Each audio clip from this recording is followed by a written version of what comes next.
Hello there and welcome back to another edition of the Hot Lap Classic Remastered. This time we take a look at the 1970 Plymouth Superbird.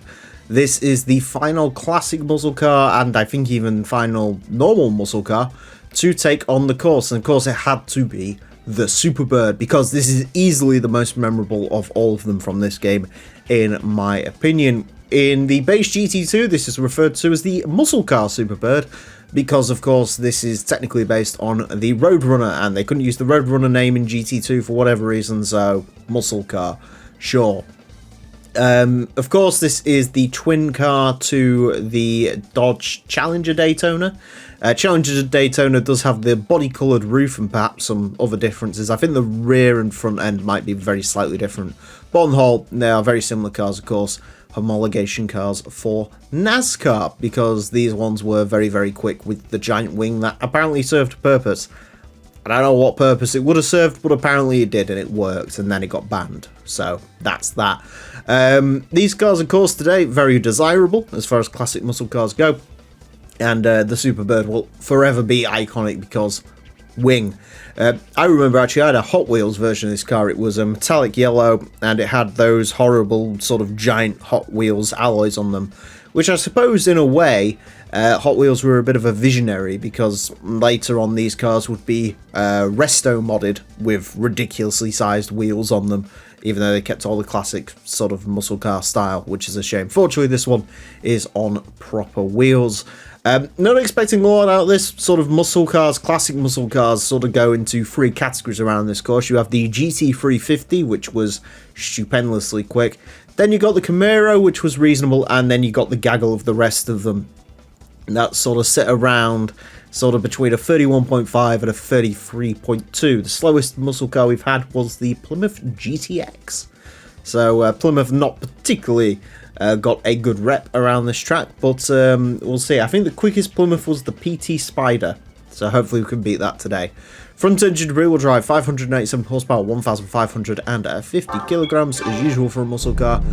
Ridiculous weight, ridiculous torque. Shouldn't be particularly drivable, but we'll find out. And of course, it doesn't actually fit on the screen correctly. To find out how quick the Plymouth Superbird is, it is going to get 6 laps of the Motorsports Land track in order to get the best time it possibly can. Currently it is the Suzuki Escudo Pikes Peak version that cars at a time of 25.696. The Plymouth Superbird is unlikely to beat that. In terms of where the Superbird's gonna go, Roadrunner set a 31.7, the standard Dodge Challenger RT set a time of a 31.675, so somewhere in there would be good. Does not like the grass, this car. Does have to be mentioned straight away. Of course I'm not too surprised. As you can see, very slidey, but the good news is, in a car like this, lots of lovely torque to drag it out of all of the corners, which is good. Yeah, I'm a big Superbird fan, so I'm quite happy to sort of be doing this one at last. Of course, everyone is, I think. It's sort of the car that you, or one of those cars that you really remember in GT2. The first time you sort of see it lumbering around, this is the muscle car you want. Because it also comes in a bunch of ridiculous colours. I've gone for the green. That was a good lap. 30.7. Wow. There we go. Now, to be clear, with the classic muscle cars, a lot of them did run quite early on. So obviously there's certain accounts you have to make for the fact that my sort of throttle control is probably a little bit better than it used to be. With these vehicles, but still, that is a very impressive lap time. This actually doesn't drive terribly. Obviously, within its limits, there is, you know, it's still big, heavy, it really doesn't like the grass. But if it goes sideways, you know, that's sort of it, that's where it's going. But if you can just about get it to hang on, it isn't bad. There's a decent chunk of grip, actually. I suppose that wing must be must be helping this car along.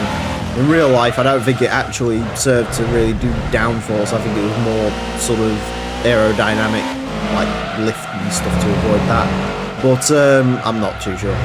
I really can't speak for this. I'm not a aerodynamicist. I'm also not a NASCAR expert whatsoever. I couldn't care less about NASCAR. So my ability to tell you any history of NASCAR and this car's competition routes is completely zilch.